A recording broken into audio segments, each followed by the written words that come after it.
Yes, in my life, dati, mayroong girl lalo. Text kami ng text. Mga 3 months na. Panay good night. Panay miss ya. Tapos, sa umaga, good morning! Nag-breaky ka na. Tapos, kala ko may something. Kala ko pupunta na sa love. Hindi ko na double check yung mga texts. Lahat pa ng texts, merong hihi sa dulo. So, kala ko, naging kami na. I love you na ako. Yung pala, dahil hindi ako nag-double check, dahil nag-assume ako, yun. Na-friendzone ako.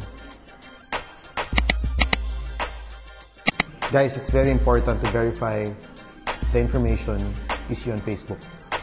Kasi, yung heart nyo isa lang yan. Pag may nagwasak yan, wasak ka na.